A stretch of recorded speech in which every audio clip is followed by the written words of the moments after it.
감사합니다. 이제 오늘의 마지막이자 이번 컨퍼런스의 마지막 세션인 5세션을 시작하도록 하겠습니다. 5세션은 최근 급부상하고 있는 인공지능에 관한 것입니다.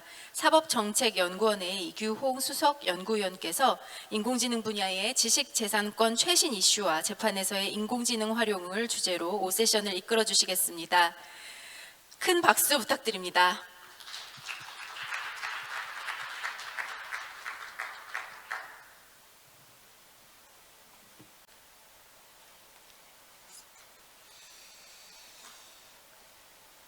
예, 방금 소개받은 사법정책연구원의 이규홍입니다.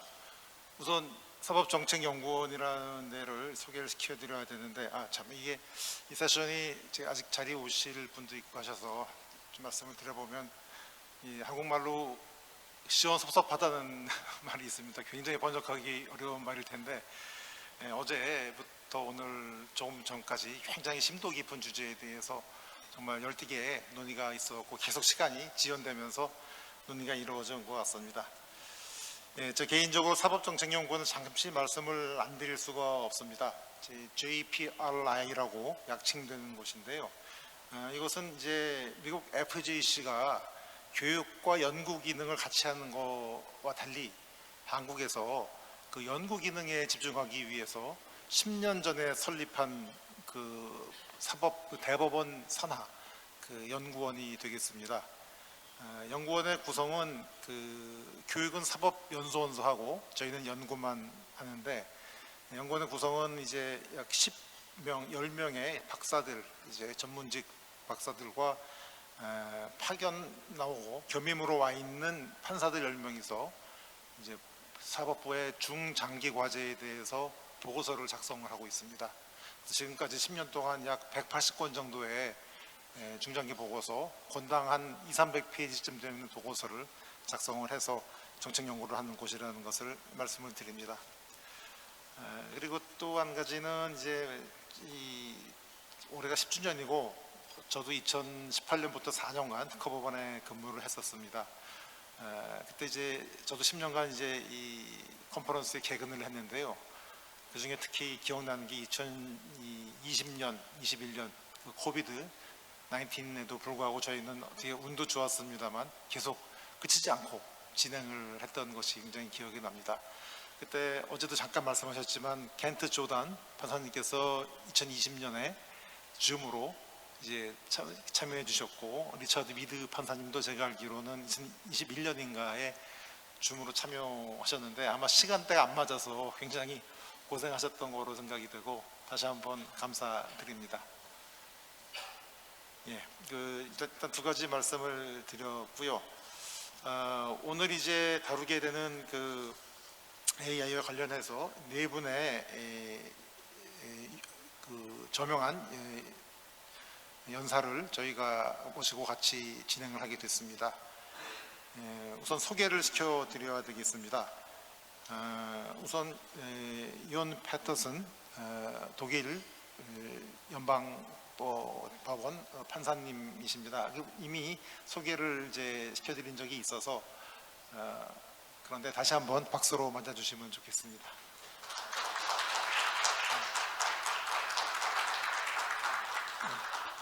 그리고 그 키오 마츠모토 미국 그 연방 뉴욕 동부지방법원 판사님이십니다. 역시 전전 세션에서 소개를 받으셨고 굉장히 인상적인 그런 설명을 해주셨습니다. 박수로 맞아주시죠.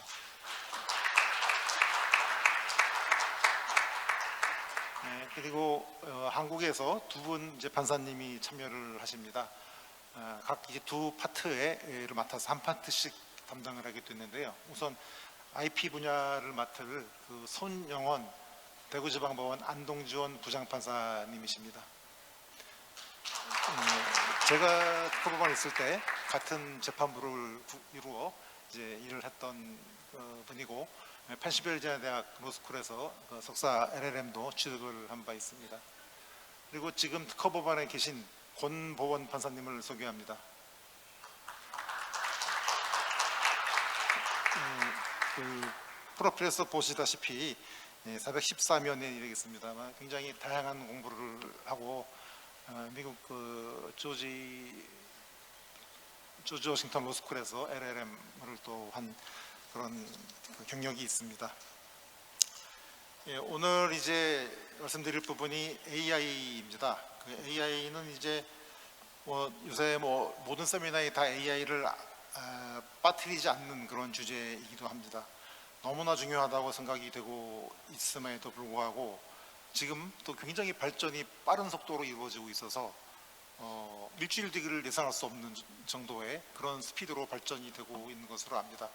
그만큼 법적 쟁점이 다 무르익거나 사안이 존재하거나 뭐 그렇게 많지는 않고 미국에서만 저작권 1심 소송이 좀 진행되고 있는 수준, 그 정도에 있는 것이 주제가 되겠습니다. 이러한 점에서는 이제 앞 세션이 이미 많이 누적된 그 실무례와 그런 그 각국의 관행과 법적 제도의 문제로 논의할 게 참 많았는데 우리 이 세션은 좀 성격이 상이한 게 실무 논의를 지금 가져갈 수는 없는 그런 상황이라고 생각합니다. 이 세션이 이제 가장 마지막에 있는 것도 차회 컨퍼런스에서는 아마 제일 앞에 나올지도 모른다고 생각이 됩니다만 그런 면에서 미래를 바라보고 이 세션을 제일 마지막에 배치가 된 것이라고 저는 생각을 합니다. 하지만 말씀드린 것처럼 이게 실무에서는 이 대형 로펌에서는 이제 오히려 이것을 사용하면 그 정보가 외부에 유출될까봐 두려워하기도 하고 제가 아는 작은 그 로펌에서는 그 주니어 변호사들이 이미 굉장히 많이 사용을 하고 있는 그러한 그 거의 절대적 지위를 점해가고 있는 것으로 알고 있습니다. 사법연수 컨퍼런스에서는 이 법조인에게 가르칠 때 지나친 AI에 대한 의존을 어떻게 예방하느냐 이 문제를 가르쳐야 되지 않느냐라는 말까지 나오는 상황입니다. 이 참고로 지금 이 시점은 제가 들은 바로는 지금 세상이 굉장히 극단적으로 흘러가고 혼란이 많고 이런 것 중에 하나에 대해서 SNS를 원인으로 드는 사람도 있습니다. SNS가 지금 가짜 뉴스를 너무 많이 퍼뜨린다, 뭐 그런 거 사람들이 극단화된다, 중도가 없어진다, 뭐 이런 얘기가 있는데 그것은 모두 이제 알고리즘에 따라서 이렇게 가는 거라고 많이 설명이 됩니다. 이 부분에 대해서는 SNS에 대한 초기에부터의 규제가 실패했기 때문이다라는 설명도 있는 거로 봤을 때 AI에 대해서는 지금 초기 단계에 막 이제 엄청나게 떠오를 단계인데 지금부터 뭔가 딱히 규제라는 말이 좀 부담스러우면 뭔가 이거에 대한 우리의 실체 파악이 필요하지 않은가 이렇게 생각이 됩니다. 그래서 오늘 이제 논의는 이 두 가지 부분이 되겠습니다. AI하고 이제 IP 라이트스의 문제를 논의를 파트 1에서 하고요. 파트 2에서는 보다 이제 일반적으로 그 재판에서의 AI의 활용을 이제 논의를 해볼까 합니다. 이 부분은 이제 프로그램 보고로는 영문으로는 416페이지, 한글로는 512페이지부터 우리 연사들이 이제 작성해 제출해 주신 그 글들이 있습니다. 그 부분은 이제 나중에 참조를 하시면 될 것 같습니다. 저희 세션 5를 운영하는 방식에 대해서 저희가 내부적으로 여러 가지로 고민을 많이 했습니다. 근데 이제 초반에 말씀드린 것처럼 이게 굉장히 구체적인 사건화가 되어 있거나 이런 그게 되어 있지 않고 굉장히 브랭크가 많은 그런 질문들이고 뭔가 상상력을 발휘해서 서로 논의를 막 끌어가야 되고 미리 대비를 해야 된다는 그런 의미가 강하기 때문에 제가 이제 파트 1과 파트 2의 개략적인 질문을 쭉 설명을 드리고 그리고 나서 이제 독일, 미국, 한국식으로 순서로 각각 한 15분에서 20분 정도 설명을 해주시는 거로 그렇게 진행을 한 뒤에 마지막에 전체적으로 Q&A 때 또 궁금하신 부분들 설명을 들을까 이렇게 생각이 됩니다. 그리고 참고로 조금 전 세션에서 최성준 변호사님께서 주신 AI에 대해서 언급을 해주신 부분도 상당히 인상적이었습니다. 여기서 막 한 말씀만 딱 요약을 해드리면 진보성 판단에 있어서 최 변호사님 말씀은 AI 때문에 통상의 기술자가 기술 분야가 애매해진다. 그래서 이 부분을 고려를 해야 되는데 아직은 포지타에서 모지타로 넘어가는 건 아니지 않는가 라고 말씀하시는 것 같습니다. 이게 한마디로 말하면 제 생각에는 과도기에 있는 것이 이라고 생각이 돼서 저희 논의가 더 할 것이 많은 것으로 생각이 됩니다. 예, 제가 말씀이 좀 깁니다만 어떻게 부득이한 면이 있다는 점을 좀 말씀을 드리고요. 말씀드린 대로 저희가 질문 자체가 여기는 아까 말씀드린 그 페이지에 나와 있습니다. 질문 자체를 제가 간략하게 설명을 드리겠습니다. 우선 저희가 만든 질문은 첫 번째는 이 IP 케이스, 이것은 저작권을 제외한 패턴하고 상표법하고 디자인의 문제에 있어서 각국에서 학습 과정에서 발생되는 지식자산권 관련 그 AI 문제들 있으면 소개를 해 주십사 하는 질문이었습니다. 그리고 그 475페이지 2항에 있는 그 질문은 두 번째는 저작권 침해가 문제되는 경우에 이런 경우에는 어떻게 지금 진행되는 사례가 있는 것인지를 이제 문의를 드렸고요. 그리고 이 부분에 있어서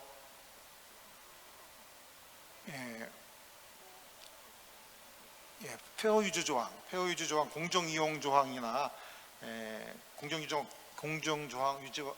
이용과 관련된 그 사안이 있는지에 대해서도 문의를 드렸습니다.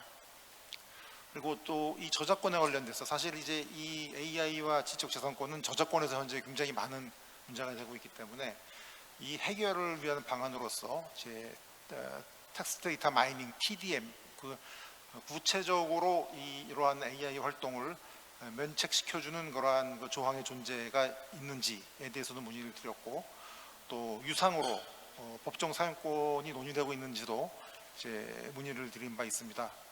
그리고 만일에 로열티를 지급한다면 이게 통상의 로열티와 같은 관점으로 가야 될지 아니면 좀 다르게 가야 될지에 대해서도 질의를 드렸습니다. 이 부분 질의가 사실은 다 현재 벌어지고 있지는 않고 이 부분이 상상을 해서 상정을 해가지고 이럴 수가 있겠다라고 해서 미리 논의를 한번 해보자, 이런 취지의 질문이었음을 알아주셨으면 되겠습니다. 그리고 마지막으로는 이제 인공지능을 활용해서 도출한 결과물 또는 인공지능 자체의 생성물 이런 것에 저작권을 부여할 수 있는지의 문제, 혹시 사례가 있으면 그 사례를 소개해 주시기를 바라는 그러한 그 질문 사항을 저희가 만들었습니다.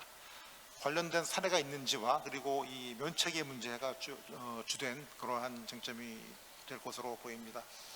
이에 관련하여 제 말씀드린 바와 같이 독일의 윤 페더슨 판사님부터 독일의 현재 상황에 대해서 설명을 해주시길 부탁드립니다.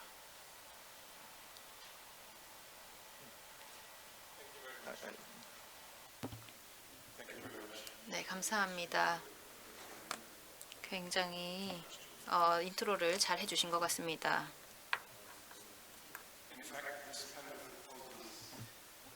이 패널, 이 세션은 굉장히 어려운 부분들이 많이 있습니다. 첫 번째로는 일단은 항상 계속 아까도 그랬던 것 같은데 사실 이런 AI에 대한 기술적인 지식을 제가 가지고 있지 않다라는 것이 참으로 문제입니다. 하지만 손 판사님 그리고 권 판사님께서 굉장히 많은 지식을 가지고 있는 것으로 알기 때문에 여기서 많은 도움을 받을 수 있을 거라고 생각이 됩니다. 그리고 두 번째로 좀 어려운 부분은 사실 독일이라든지 아니면 유럽에는 케이스가 아직 없어요. 판례가 아직 없습니다. 그게 어려운 점입니다. 그렇다 보니까 미국에서 지금 어떤 결과가 나올지 굉장히 기다리고 있습니다. 마츠모토 판사님께서 여기에 대해서 상당히 어떤 판례를 좀 소개해 주실 수 있지 않을까 하는 큰 기대가 있습니다. 일단 먼저 감사드린다는 말씀 드리고 싶고요. 여기에서 사실 저희의 이 구조를 조금 이런 부분에서 어려움을 극복할 수 있도록 잘 준비를 해주셨는데요. 그래서 제가 말씀드리고 싶은 것은 제가 이제 답변을 드리는 과정에서 약간 여러 가지 가정들을 좀 넣었다라는 것입니다. 하지만 이것은 이제 가정을 해보는 것에 불과하긴 합니다.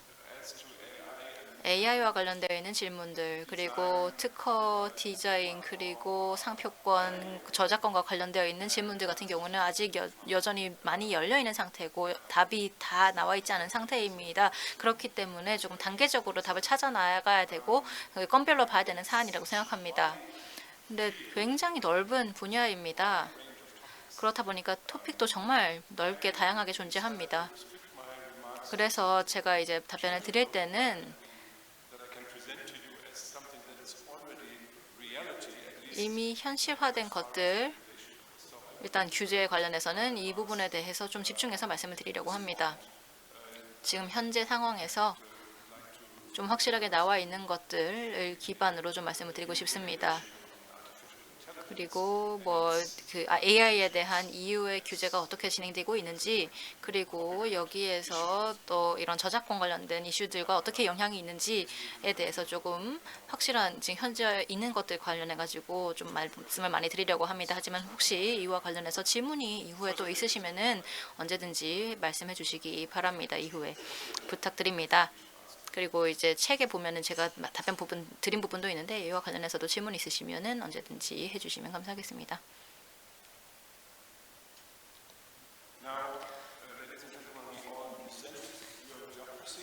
네, 다들 우리 어떤 관료주의는 싫어하잖아요.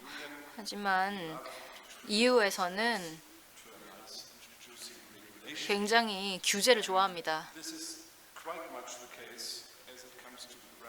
그리고 새로운 EU 규제가 AI에 대해서 지금 논의가 되고 있는데 이에 대해서 굉장히 규제를 좋아한다라고 볼 수가 있을 것 같습니다. 이런 입법 프레임에 대해서 말씀을 드리기 전에 EU의 저작권법에 대해서 좀 먼저 말씀을 드리는 것이 좋을 것 같습니다. 그렇게 해야지 전체적인 구조가 이해가 되니까요. AI 규제 같은 경우에는 전혀 저작권 규제와는 다릅니다. 거의 지금 입법의 거의 막바지에 와 있는 것으로 알고 있는데요. 그리고 이웃안에서는 상당히 조금 불분명한 부분도 있는데요. 약간의 그런 저작권과 관련된 문헌들이 여기 들어있지만 그럼에도 이 AI와 관련된 규제가 결국은 저작권의 내용이 완전히 핵심적인 부분으로 들어가 있지는 않습니다. 그렇기 때문에 몇 가지 유럽의 저작권법에 대해서 설명을 먼저 드리면 이해에 도움이 될 것 같습니다. 이 분야 같은 경우에는 굉장히 EU의 지침들로 인해서 많은 조화가 이루어진 부분이라고 볼 수가 있습니다. 일단은 2001년 그리고 29년에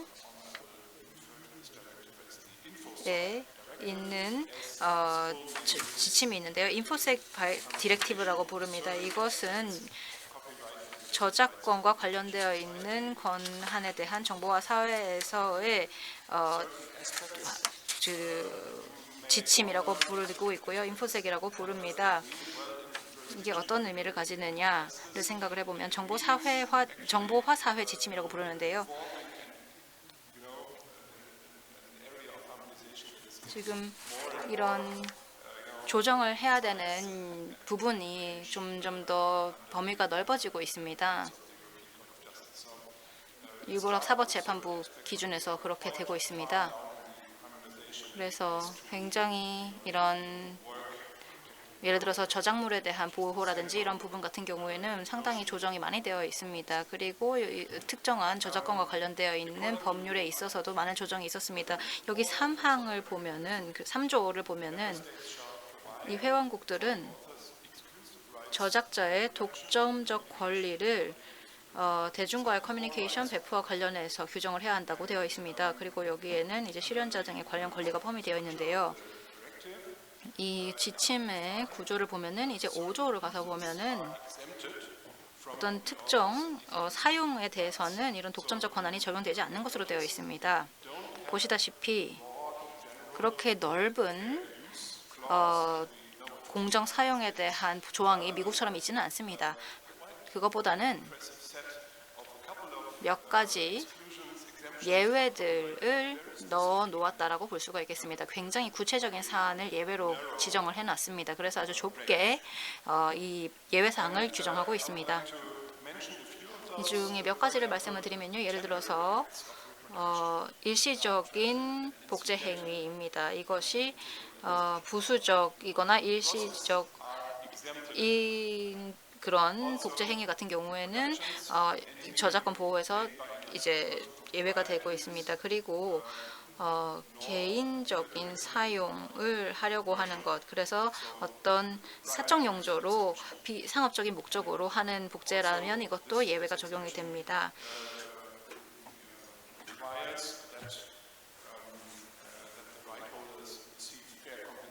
그리고 이 권한을 가지고 있는 권리자에게 합당한 보상이 제공된다는 전제가 물론 여기에는 깔려 있습니다.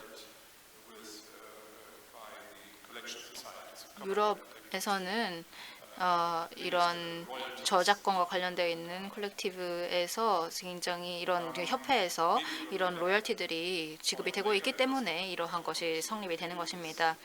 그리고 이제 여기서 질문을 좀 던져야 될 텐데요. 이런 보호되는 저작물이 AI로 사용이 되게 되면 여기에 대해서 이런 로열티는 어떻게 사용이 될 수 있을 것인가를 볼 필요가 있습니다. 부수적으로 이 AI라든지 뭐 예를 들어서 뭐 캐리커처라든지 패러디라든지 이런 것들을 위해서 AI로 활용이 된다라고 한다면은 사실은 AI에서 뭐 유머를 좀 배운다면 이 부분에서 좀 더 많은 사용이 될 수가 있겠는데요. 그런 경우에도 이러한 예외가 적용이 될 수 있습니다. 하지만 이렇게 이제 사용되는 것이 어떤 정당한 권한자의 그 권익을 특별히 침해하지 않는다라고 한다면은 충돌하지 않는다라고 한다면은 이것은 예외에 들어가게 되어 있습니다. 그리고 또 이제 다음으로 말씀드리고 싶은 부분은 하나만 더 그 예외를 더 설명을 드려야 될 것 같은데 매우 중요한 부분 하나 더 말씀드려야 될 것 같은데요. 바로 텍스트 데이터 마이닝과 관련되어 있는 예외가 있습니다. 이 예외 같은 경우에는 여러 예외들의 포함이 새롭게 됐는데요. 이게 디지털 싱글 마켓 디렉티브라고 하는 2019년에 초과된 지침에 의해서 추가된 그런 예외 사항입니다. TDM 텍스트 데이터 마이닝 같은 경우에는 복제와 추출이 필요한 만큼 유지가 될 수 있다라고 되어 있습니다. 그리고 이러한 저작물과 다른 소속물의 사용이 명시적으로 이 권리자에 의해서 유보되지 않은 경우에 한해서 이렇게 예외가 적용된다라고 되어 있습니다. 예를 들어서 신이 읽을 수 있는 방식으로 되어 있거나 혹은 이러한 컨텐츠가 온라인으로 접근이 가능한 경우가 여기에 포함된다라고 되어 있습니다. 그래서 이게 굉장히 중요한 조건으로 되어 있고요. 그러니까 예를 들어서 권한자라고 한다면은 이러한 권리 유보에 대한 내용을 표시를 해놓는 것이 매우 중요하다라는 것을 알 수가 있습니다. 그리고 또 이 연구 재단 혹은 기관에서 만드는 이런 재생이라든지 추출에 대해서도 예외가 적용이 됩니다.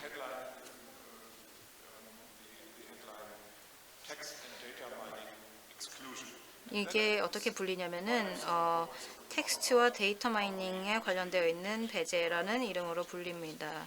그래서 이것이 또 결국은 AI가 어떤 식으로 돌아가는지와도 연결이 되어 있다 볼 수 있습니다. 네, 이제 2024 1689번 규정 AI 인공지능법이라고 하는 것에 대해서 이제 말씀드리고 싶습니다. 이것은 저작권법은 아니고요. 이게 뭐냐면요. 이거는 결국에는 이 제품의 안전성과 관련되어 있는 접근법을 적용한 것입니다. 하나를 좀 읽어드리고 싶은데요. 이 목적은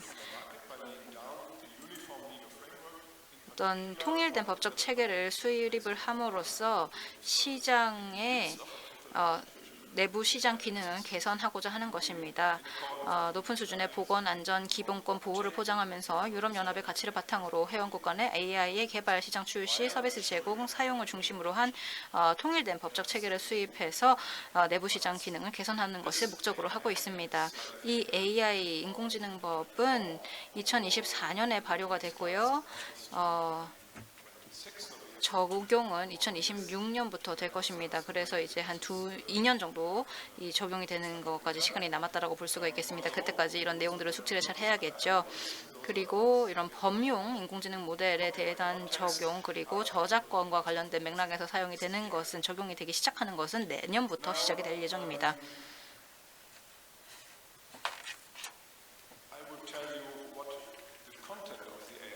이제 이 인공지능법의 내용에 대해서 좀 말씀드리고 싶은데요. 우선은 이 인공지능법은 특정한 인공지능 사용 행위를 규제하고 있습니다. 몇 가지 말씀드리려고 합니다. 예를 들어서 사람의 잠재의식에 사용하는 기술 이 들어갈 것이고요. 그리고 의도적으로 조작하거나 기만하는 기법이 이제 규제가 됩니다. 그리고 정보에 입각한 결정을 내리는 사람의 능력을 손상시키는 행위도 규제가 됩니다. EU의 소비자 보호법의 그런 정신에 따르고 있습니다. 그리고 이 내용이 이게 인공지능법에도 들어가게 된 것이죠. 그리고 두 번째로 이제 제한이 되는 것이 이제 어떤 특정 자연인 혹은 특정 그룹의 취약성을 악용하는 그런 행위 또한 제한이 되고 있습니다. 특정한 어떤 경제적, 나이, 장애, 사회적 상황 등으로 인해서 이제 야기된 그런 취약성을 악용해서는 안 됩니다.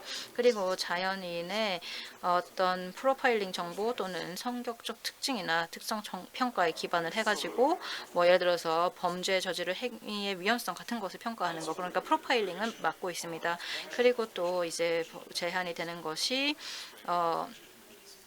대상을 특정하지 않고 얼굴 이미지를 수집을 해가지고 얼굴 인식 데이터베이스를 생성하거나 확장하는 행위 또한 제한되고 있습니다. 이런 것들이 아주 중요하게 생각이 되고 있는 제한 사항들이라고 볼 수가 있고요. 그리고 이제 다른 목적들에 대해서도 말씀드리도록 하겠습니다. 또 다른 목적은 AI 시스템이지만 고위험인 인공 시스템을 좀 규제하는 것입니다. AI 중에 이제 고위험한 부분이 뭐냐라고 한다면은 뭐 생체 인식이라든지 주요 기반 시설이라든지 교육, 고용, 필수 서비스, 이주, 사법 행정 및 민주주의 절차 등이 연결되어 있는 시스템이라고 보겠습니다.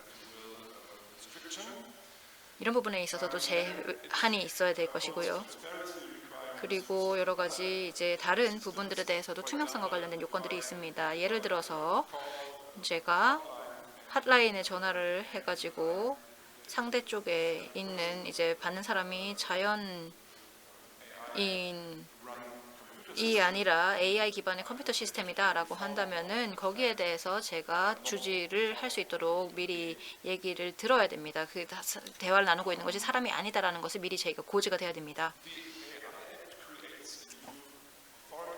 그리고 이런 인공지능법 같은 경우에는 새로운 어떤 권한을 만들어내고 있는데요. 바로 이 인공지능 사무국이라고 하는 것을 새롭게 상설하는 것에 대한 내용도 담고 있습니다. 여기에서는 독점적인 권한을 가지고 감독 집행을 할 수 있도록 되어 있습니다. 그게 어떤 사적인 집행이 금지되는 것입니다. 지금으로서는 그렇다는 것입니다. 지금 말하자면은 이제 행정법상으로 존재하는 거라고 볼 수가 있고요. 이런 인공지능법 사무국 같은 경우에는 어떤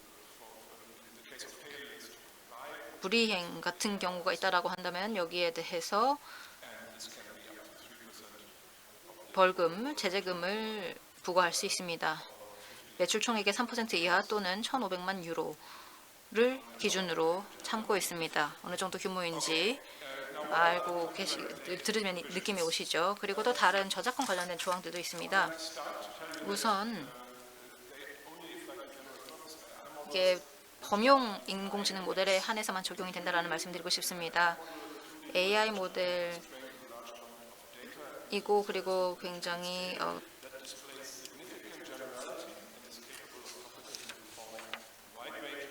넓은 범위의 그런 태스크들을 할 수 있고 이것이 어디에 시장에 있는지와는 무관하게 이런 일들을 할 수 있는 그런 내용들이 함께 들어가 있습니다. 그렇지만 이것이 프로토타이핑이라든지 R&D와 관련되어 있는 것으로 활용이 시장에 나오기 전에 활용이 되는 경우에는 또 이것은 다른 내용으로 관리가 될 것입니다. 이런 정도 느낌으로 AI가 현재 유럽의 시장에서 자리를 매김하고 있다는 것을 들으시면 아실 것입니다. 그래서 지금 이 범용 AI 모델의 공급자 같은 경우에는 그 저작권과 관련되어 있는 EU 법을 따라야 하는데요.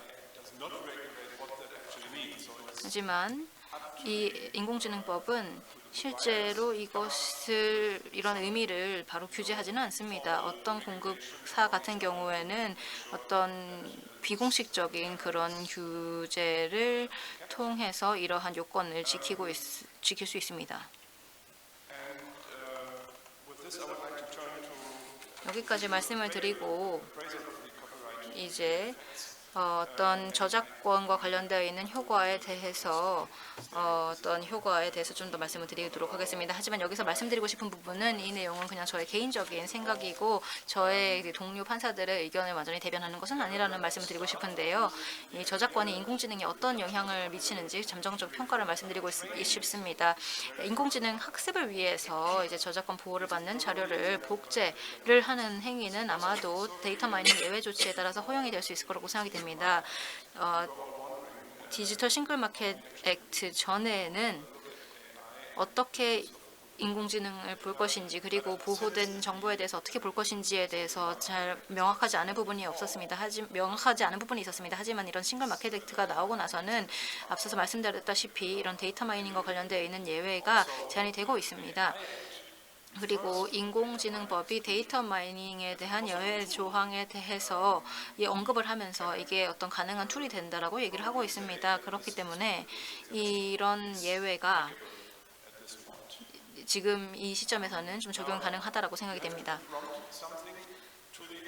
그리고 명령어를 입력을 해야지 인공지능에서 결과가 나오잖아요. 그러니까 이 저작권의 보호를 받는 자료를 이런 명령어를 입력할 때는 사용할 수가 있습니다. 아마 이게 아무래도 이런 복제와 관련해 가지고는 상당히 트렌드인 것 같아 가지고 여기서 약간의 어떤 예외가 또 적용이 될 거라고 생각됩니다. 그리고 좀 더 이제 민감한 부분으로 넘어가야 될 텐데요. 이런 산출물에 대한 저작권 보호도 상당히 중요한 토픽일 것입니다. 이 부분이 어쩌면은 이제 우리 케이스 그러니까 저작물과 관련해 가지고 좀 얘기해 볼 부분이 있을 거라고 생각이 되는데요. 만약에 이 유저가 이런 사용에 대한 권한이 없다라고 한다면은 이런 복제 같은 경우에는 허용이 될 것입니다. 하지만 이 복제가 일시적인 복제 행위에 대한 면제는 적용이 되지 않습니다. 그리고 텍스트 데이터 마이닝에 대한 예외 조치 같은 경우에는 인공지능 학습에만 적용이 될 거라고 생각이 됩니다. 그리고 이것은 부수적인 포함이라기보다는 결국 이것이 결과가 나오기 위해서는 완전히 중요한 부분이잖아요. 그래서 인용 같은 경우에 그리고 여기에 그 소스가 무엇인지에 대해서 명확하게 알 수 있도록 하는 것이 필요합니다. 그리고 캐리커처, 패러디 또는 모방 목적의 사용에 대한 예외 조치가 이러한 자료를 생성하는 인공지능에 적용될 수가 있습니다. 그리고 또 개인적, 그러니까 사적 사용에 대한 예외가 적용이 될 수 있을 거라고 생각이 됩니다.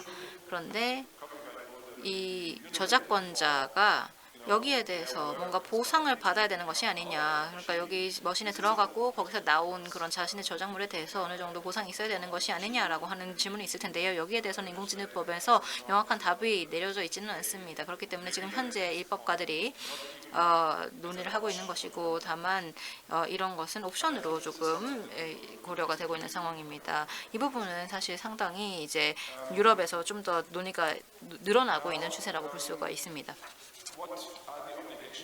그러면은 운영자의 의무는 무엇일까요? 말씀드린 것처럼 이 인공지능법에 따르면 이 인공지능 운영자가 명확하게 유럽연합법을 준수하도록 하고 있고요. 그리고 여기에서 여러 가지 이제 질문이 나오게 됩니다. 이것을 제가 적어 놓기도 했습니다. 예를 들어서 이런 테리토리얼리티와 관련되어 있는 문제가 있을 것입니다. 이것이 EU에만 적용이 될 것이냐, 메타데이터도 이것이 고려가 돼야 될 것이냐 이런 부분들입니다. 이 복제의 장소 같은 경우에는 어떻게 될 것이냐. 지금 저작권법 상으로 봤을 때는 이런 테리토리얼리티가 굉장히 중요하게 고려가 되는데 이것이 인공지능에서도 동일하게 적용이 돼야 될 것이냐 하는 부분입니다. 그런데 AI가 예를 들어서 유럽에서 사용이 된다면은 실제 복제가 다른 곳에서 일어났다고 하더라도 어떻게 이것을 규율할 것인가에 대한 문제가 남아 있습니다. 그리고 학습하는 단계에서는 사실 이 운영자 입장에서는 이런 트레이닝에 어떤 컨텐츠가 사용이 되는지에 대해서 명확하게 상세한 어떤 요약 정보를 제공을 해야 됩니다. 이러한 내용이 있어야만 어떤 내용이 머신에 들어갔는지를 알 수가 있고요. 그리고 예를 들어서 뭐 내 특정한 저작물이 여기에서 예를 들어서 인용이 되었다 뭐 이런 것을 명확하게 다 하기는 어려울 수가 있겠습니다만 어떤 데이터베이스가 사용이 되었는지와 같은 것들은 이제 명기를 할 수가 있을 거라고 생각합니다. 그리고 이제 이것을 실제로 실행을 하는 단계에서는 물론 당연히 이런 운영자들은 또 그 유럽 연합의 법을 따라야 하는 의무가 있고요. 그리고 또 다른 이제 IP 법률과 관련된 부분에서도 볼 수도 있겠습니다만은 어떤 만약에 그 부적절한 부분이 있다라고 한다면 이것을 내리는 것에 대한 고지를 하는 내용도 포함이 되어 있습니다. 네, 여기까지가 제가 말씀을 드릴 수 있을 것 같고요. 그리고 이후에 또 얘기 나누는 것에 대해서 큰 기대를 가지고 있겠습니다. 감사합니다. 분명이셨습니다. 이 저작권 문제는 이제 특허법원에서 저희가 이제 IP 하이코트가 돼서 저작권 문제도 같이 다루면 이제 좋았겠습니다만 그동안 이제 사실은 별로 못 다뤘던 문제인데 이번엔 처음 다루게 됐고 유럽 저작권 관련 법규는 아시다시피 이제 레귤레이션 디렉티브 등이 있고 또 굉장히 누적이 많이 되어 있고요. 또 EU AI 액트가 일부 여기 또 범용성 AI에 대해서 규율을 하고 있기 때문에 상당히 복잡하게 되어 있는 것으로 보입니다. 이것은 이제 나름대로 설명해 주셨고 앞으로 또 연구가 되어야 될 것이라고 보입니다. 예, 바로 이어서 키오 카츠모토 판사님께서 현재 미국의 상황에 대해서 설명을 해주시겠습니다. Well, unlike the EU, EU와 달리 미국 같은 경우에는 아직 법제를 통과시켜야 됩니다. 그래서 적절하게 AI를 사용하는 데는 법 제정이 필요한데요. 그래서 법원은 어떻게 보면 선두에 서서 이렇게 급진하게 새로 등장한 기술을 어떻게 정해야 하는지에 대해서 대응을 하고 있는데요. 그래서 뭐 특허라든지 상표 저작권법의 기본적인 원리와 또 관련된 판례들을 많이 참고를 합니다. 그래서 책자에 들어간 내용을 보시면은요, 지금 여러분에게 여러 판례를 제가 정리를 한 것도 있는데요. 페일러 대 비달 케이스 같은 경우에는 그것에 대해서 얘기를 하고 있습니다. 그래서 자연인만이 특허권자가 될 수 있다고 얘기를 하고 있습니다. 스티븐 페일러라는 사람이 자신의 나바스라는 Device for Autonomous Bootstrapping of Unified Sentient라는 거의 약자인데요. 그것을 AI를 발명자로 등록을 하려고 했지만 미국의 특허청이 이를 거부하였습니다. 왜냐하면은 자연인만이 어떤 발명자로 지정될 수 있다라고 얘기를 했기 때문이죠. 그래서 순회항소법인도 이를 인정을 했고 대법원까지 그렇게 되었습니다. 특허권에서 저작권으로 넘어가 보면요, 나루토와 스릴레이터 건이 있는데요. 거기서도 법원이 또 인간만이 저작권법에서 저자로 인정이 될 수 있다라고 명기하고 있습니다. 판시하고 있습니다. 그래서 근데 AI가 이제 비인간으로서 여러 가지 만들잖아요. 그리고 인간이 아닌 크리에이터는 또 저작권을 가질 수 없다는 거죠. 근데 현재로서는요. 근데 마지막으로 페리 대 샤인 디스트리뷰션 코퍼레이션 사건 같은 경우에는 여러 가지 디자이너들이 그 온라인 패션 소매업자를 소송에 걸었습니다. 왜냐하면 이쪽에서 인터넷에서 패션 디자인을 알고리즘으로 가져다가 쓴 거죠. 그래서 디자이너의 작업을 그대로 사용을 하면서 알고리즘을 패션을 제품들을 만들어냈기 때문입니다. 그래서 이건 아직도 디스커버리 단계이기는 하고요. 이 건 같은 경우에는 여러 가지 챌린지가 들어와서 현재 이 각하 소송이 들어와서 예를 들어서 보겠습니다. 지금 생성형 AI에 대해서도 말씀을 드릴까요? 사장님? 예.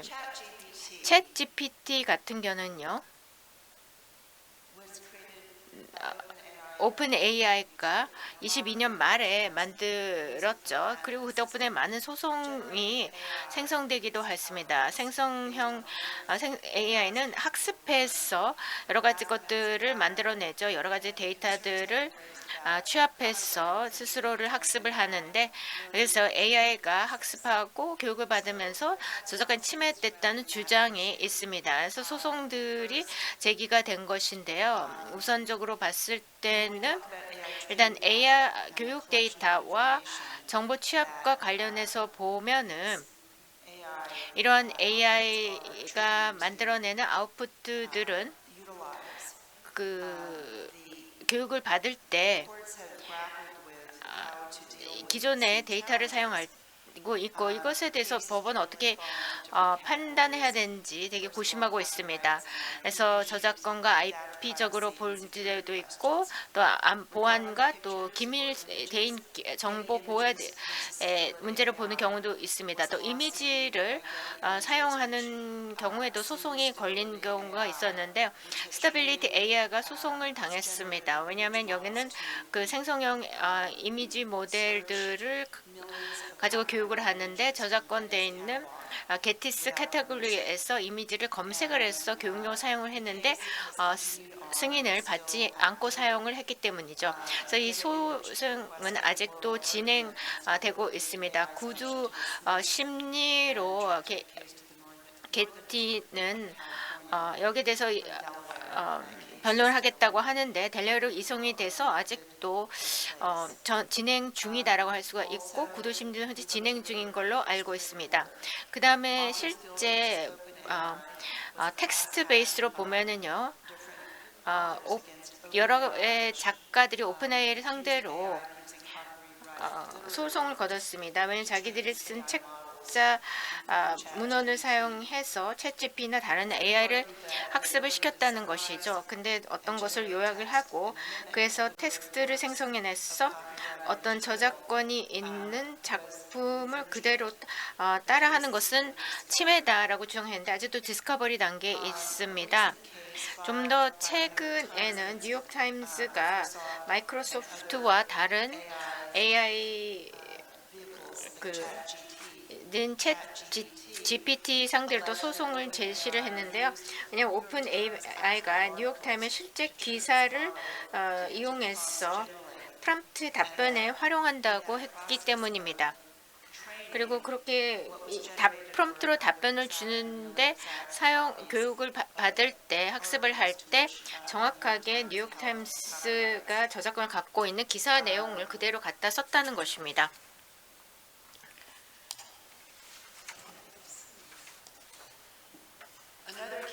또 다른 케이스는요, 음악과 관련된 건이 있습니다. 저작권 있는 가사와 엔트로픽이 소송에 걸렸는데, 엔트로픽이라는 그룹이 노래에 대한 저작권을 갖고 있기 때문에 AI 개발자 엔트로픽스 모델을 소송을 거뒀습니다. 왜냐하면 또 저작권이 있는 음악에 허가를 받지 않고 사용을 했다는 것이죠.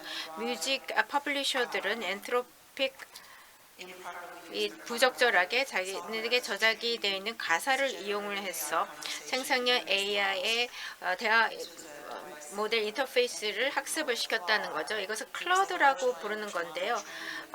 라지 랭귀지 트레이닝 모델로서 많은 그 텍스트들은 인터넷에서, 그러니까 수십억 개의 문자들을 갖다가 썼다는 것입니다. 근데 AI 쪽에서는 복잡적인 리저닝과 창의성을 또 추가를 해서 인간의 인지처럼 사용했기 때문에 그대로 갖다 쓰지는 않았다는 것입니다. 물론 원고는 이에 대해서 동의하지 않았고, 그러면서 클로드가 프롬프트를 받을 때 그 실제 이 수백만의 건의 가사를 그대로 가져와서 거의 동일한 그런 가사의 복제본을 생성했다라고 주장을 했습니다. 현재 디스커버리 단계로서 테네시에서는 캘리포니아 북부 집으로 이송이 되었고 아마 책자의 부록을 보시면은 그런 케이스들이 좀 정리가 돼서 있었던 거죠. 공정 이용은 지금 얘기할까요? 공정 사용에 대해서 지금 얘기를 할까요? 아니면 나중에 얘기를 들까요? CDM을 포함해서 다 같이 말씀을 해주시면.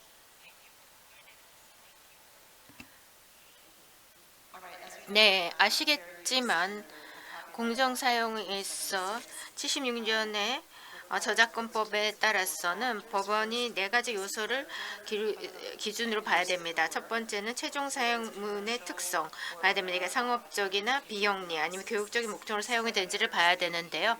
이거 자체는 EU가 가지고 있는 상업적인 사용이냐 개인적인 사용과 관련된 우려와 맥을 같이 합니다. 두 번째는 저작권이 된 작품의 기본 특성을 보고 세 번째는 실질적으로 저작권 작품이 어느 정도 사용인지를 보고 그리고 이거 시장에 미치는 영향을 보게 되는데요.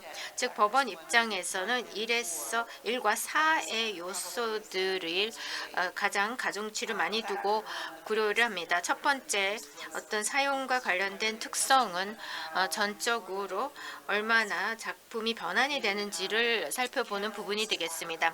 케멜 아카프로스 뮤직은 94년도 판례에서 그러니까 상업적인 사용이라는 것이 공정 사용이 아니라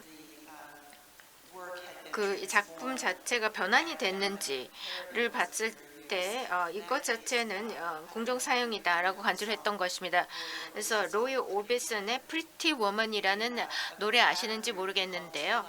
투 라이프 크루라는 랩 그룹 쪽에서 그 노래를 패러디하였습니다. 동일한 음악을 사용했지만 가사는 좀 수정을 한 것이죠.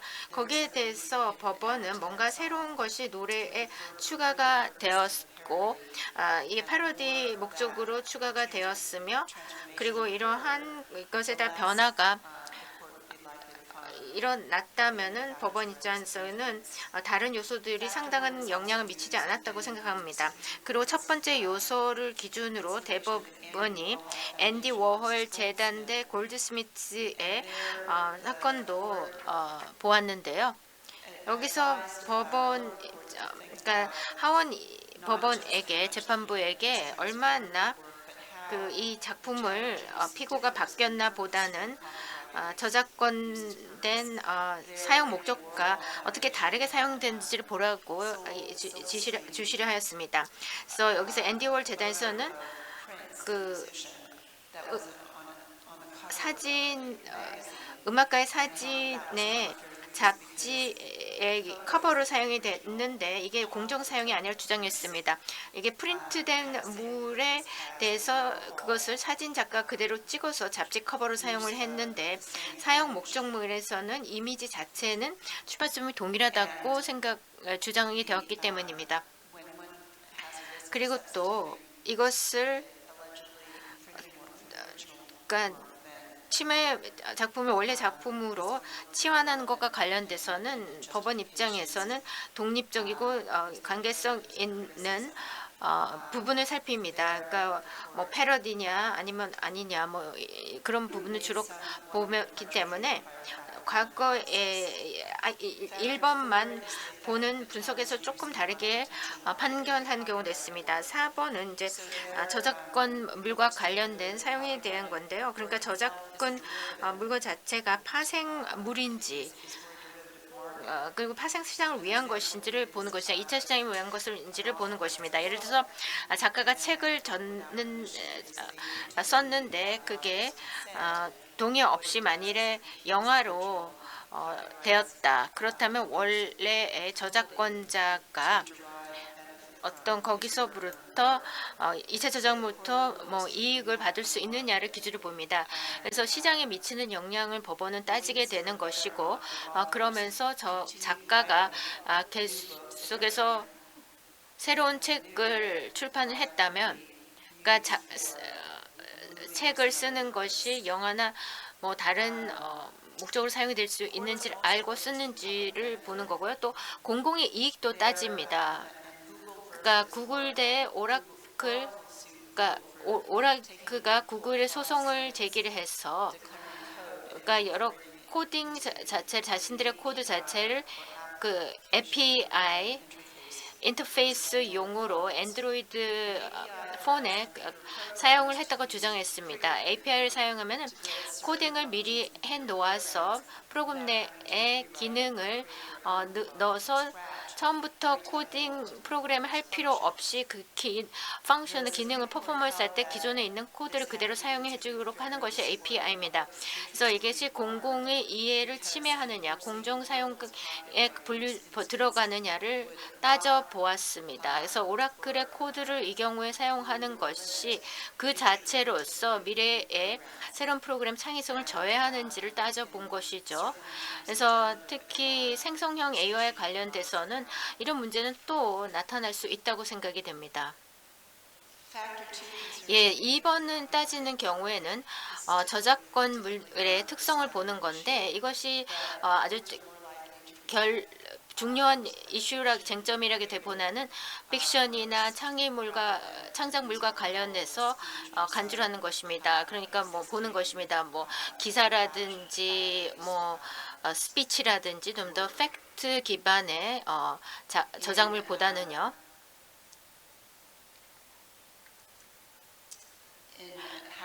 해치트 북그룹 대 인터넷 아카이브 소송에서는 그 2차 연방 순회 항소 법원에서는 저작권물 자체가 뭐 표현이 많이 되고 창의성이 더 많이 된다면 저작권 보호의 핵심 요소인 창의물 보호와에 더 연관이 되느냐 아니면 뭐 좀 더 팩트 기반의 작업물하고 연관이 된지 봤고요. 세 번째 요소를 볼 때는 실제 사용된 부분에서 그 원래 그 피고가 원래 목적보다 필요 이상으로 원 저작물 더 많이 사용했는지를 보는데요. 하버네이션이 연계된 부분에 있어서는 잡지 기사가 가장 중요한 문구를 제랄 포드의 자서전이 나오기 전에 이것을 그대로 갖다가 채용을 했다. 그러니까 일부만 써야 되는데 오히려 너무 많이 썼다는 거죠. 그래서 저작권 보호로 받는 저작물이 어느 정도까지 사용이 되는지를 보는 것이 이와 관련된 것입니다. 이제 해고록의 부분을 너무 많이 썼다는 거죠. 이것은 저 책자 관련 디테일은 더 보시면 바랍니다. 보면 되겠고요. 제 생각에는 이제 판사님께서 지금 도출한 결과물의 저작권을 분열할 수 있는지 여부를 설명해 주시면 좋겠습니다. 저작권 부여 가능성에 대해서 Can copyright be granted to AI generated content? 질문 3번, 질문 넘버 3. Federal courts are currently weighing whether generative 네, 연방 법원에서는 생세선 A가 침해를 하는지 아니면 A가 저작한 교육자를 사용해서 공정 사용인지를 보고 있는데요. 세 가지 케이스가 있습니다. 첫 번째는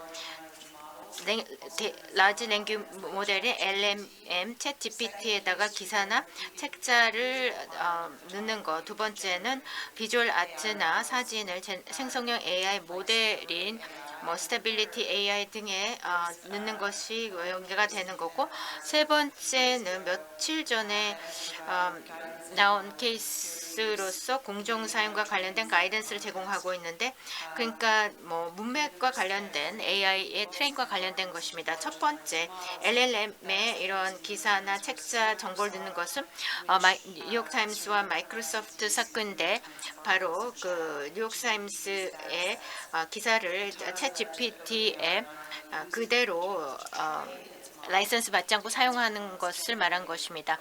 그래서 이것을 이용해서 프롬프트에 대해서 일반적인 답변을 줄 때 사용하는데 뉴욕타임스의 저작권이 있는 기사나 내용들을 그대로 갖다 썼다는 것이죠. 네, 챗 GPT가 거의 동일한 그 타임스 기사의 복제본을 만들어내는 것은 으로써 뉴욕타임스의 페이월을 우회를 할 수 있다는 것입니다. 즉, 왜냐하면 뉴욕타임스 입장에서는 자신의 그 기사를 쓸 때 이것을 유로로 쓰기로 하는데 그것을 우회를 했다는 것이죠. 그래서 이것이 과연 공정 사용인자에 대해서 챌린지를 하였습니다. 근데 아직 이것은 진행 중인 케이스고요. 그렇기 때문에 앞으로 어떻게 될지는 두고 봐야 될 것 같습니다. 오픈 AI 자체는 다른 비슷한 사건에서도 비슷한 주장을 하고 있습니다. 아서 스킬 대 오픈 AI는 23년도 9월 달에 소가 제기가 되었는데요.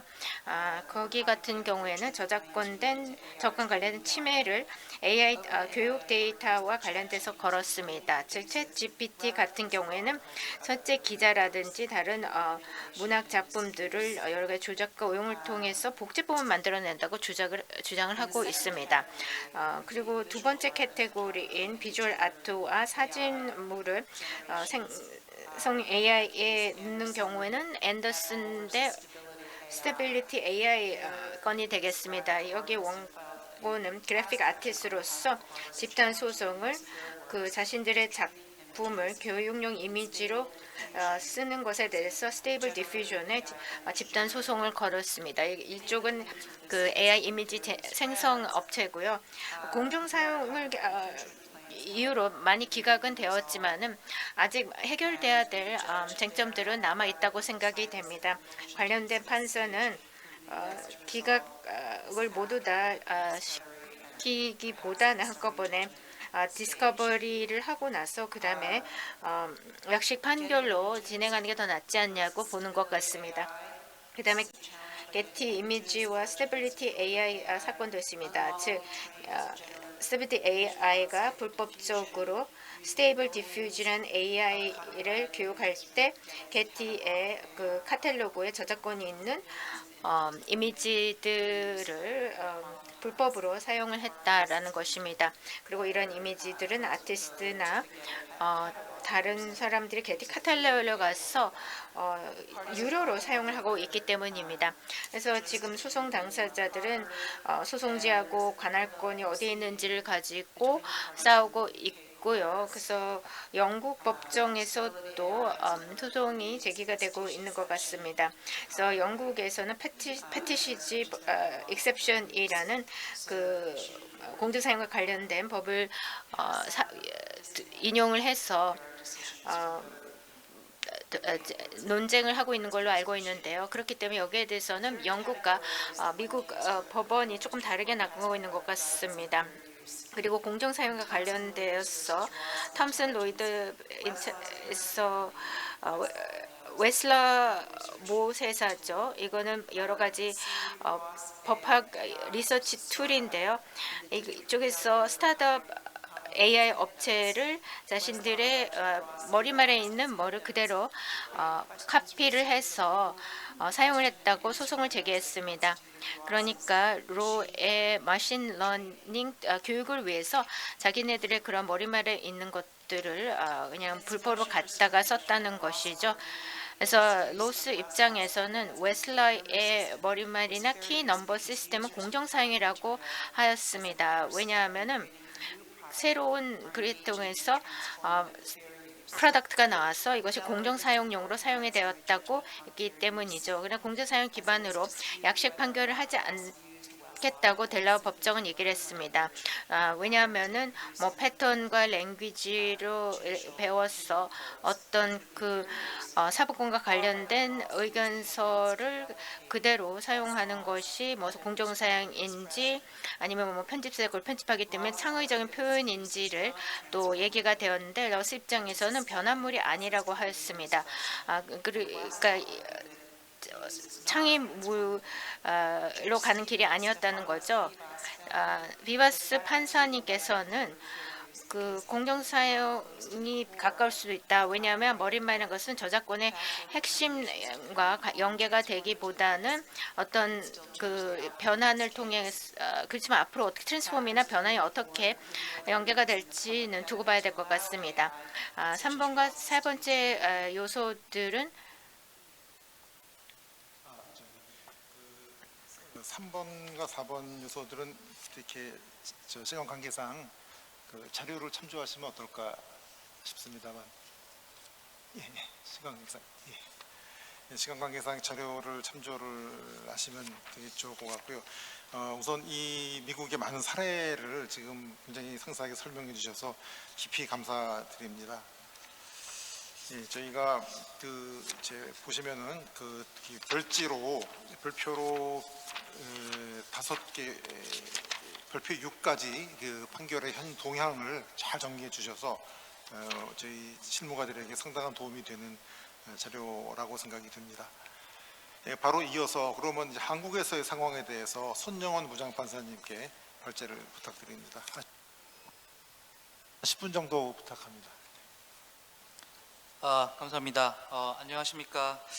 올해 2월까지 대한민국 특허법원에서 근무를 하다가 현재는 대구지방법원 안동지원에서 형사사건을 맡고 있는 손영원 판사입니다. 여기 계신 모든 분들 대단히 반갑습니다. 주지하시다시피 최근 인공지능이 지식재산권 분야를 포함한 여러 분야에서 큰 영향을 미치고 있습니다. 이러한 시기에 오늘 발표를 맡게 되어서 굉장히 영광입니다. 시간 관계상 바로 발표를 진행하고요. 앞서 두 분 판사님께서 너무나 훌륭히 발표를 해 주셨기 때문에 중복되는 부분은 과감히 생략하도록 하겠습니다.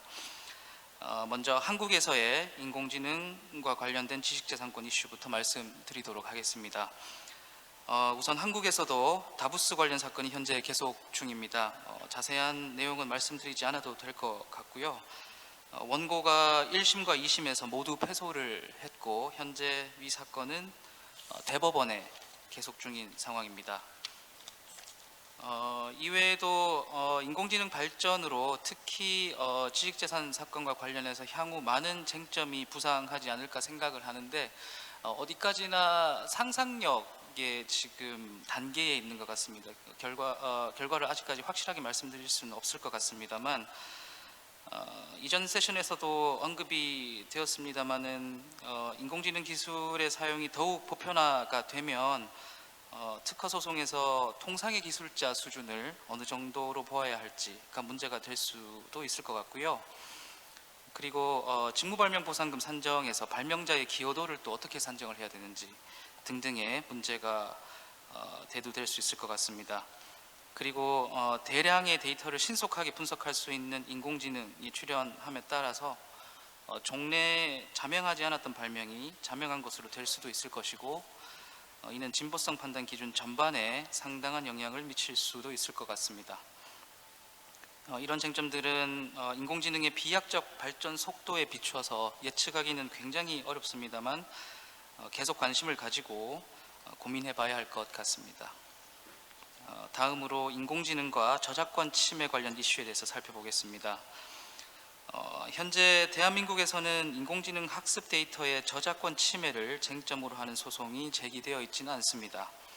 그러나 챗GPT를 비롯한 생성형 인공지능이 국내에서도 널리 사용되고 있고 한국 기업들도 새로운 인공지능 기술이나 플랫폼 등을 개발하고 있기 때문에 향후 국내에서 관련 소송이 제기될 가능성이 충분하다고 보입니다. 그리고 인공지능 학습 데이터의 저작권 침해 관련 소송이 제기될 경우에 이른바 공정이용 조항이 적용될 수 있을지가 문제될 수도 있습니다. 대한민국 저작권법도 공정이용 조항을 규정을 하고 있는데요. 자세한 내용은 자료집에 소개를 해놓았습니다. 조문에 따르면 다음과 같이 정하고 있습니다. 미국의 조문과 상당히 유사합니다.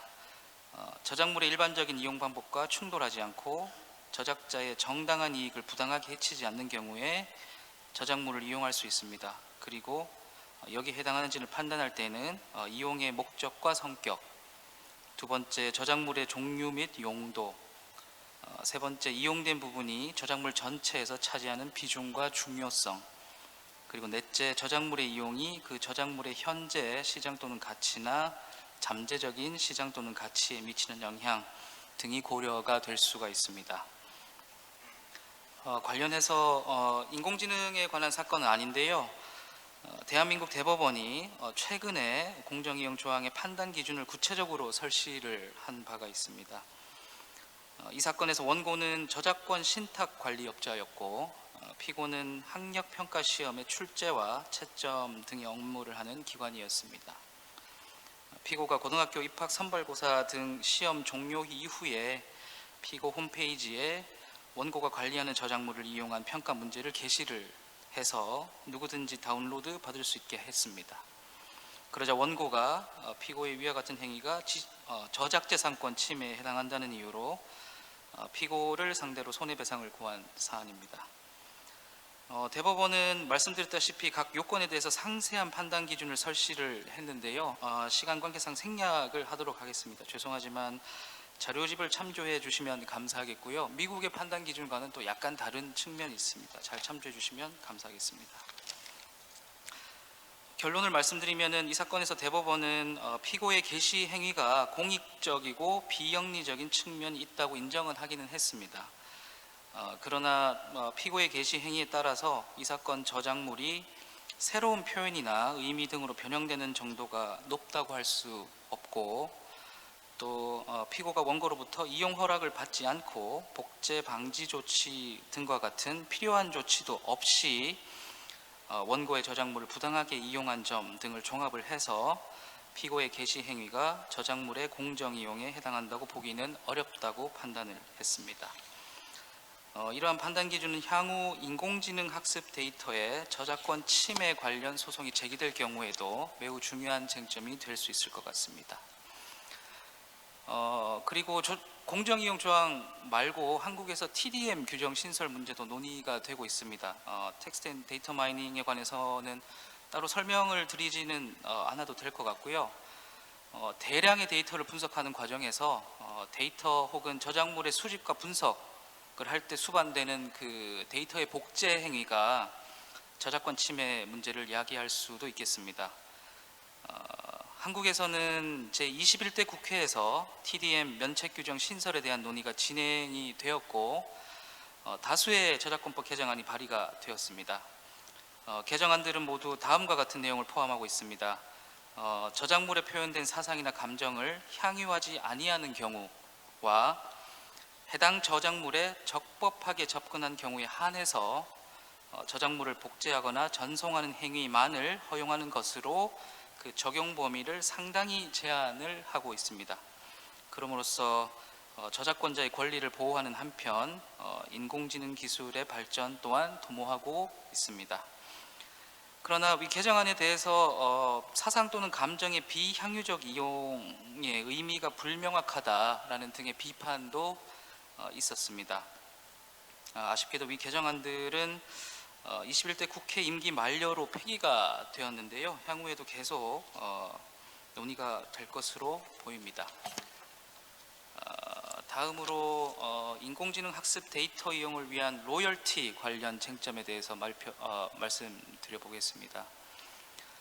이제 인공지능 기술 발전과 인공지능 기반 콘텐츠 활용이 이제 보편화될수록 저작물을 학습 데이터로 이용한 것에 대해서 저작권자에게 적절한 경제적 보상이 이루어져야 할 필요가 있다는 점은 비교적 분명해 보입니다. 다만 이 부분도 말씀드렸다시피 현재까지 확실히 어떻게 될 것이다 라고 말씀을 드릴 수 있는 부분은 아닌 것 같고요. 개인적으로는 인공지능 학습 데이터로 저작물이 이용되는 경우에는 기존과 같이 그 저작물에 표현된 사상이나 감정 그 자체를 우리가 직접 체감 또는 향유하는 것이 아닌 것 같습니다. 그리고 통상의 로열티가 지불이 되게 되면 인공지능 개발 비용이 높아지게 되는 점 등도 아마 고려가 돼야 되지 않나 싶습니다. 이러한 점들을 고려를 했을 때 기존과 같은 통상의 로열티 산정과 동일한 기준을 적용하기는 좀 어렵지 않겠나 하는 게 개인적인 생각입니다. 보상의 방식과 관련해서도 역시 아직까지 국내에서 활발한 논의가 이루어지고 있는 것 같지는 않고요. 뭐 한두 가지 이제 논의가 이루어지고 있긴 있는데요. 저작권자와 AI 개발자 간의 균형 있는 이익 분배와 AI 산업 발전을 두루 도모할 수 있는 합리적인 방안에 대해서 향후 지속적인 논의가 필요하다고 보입니다.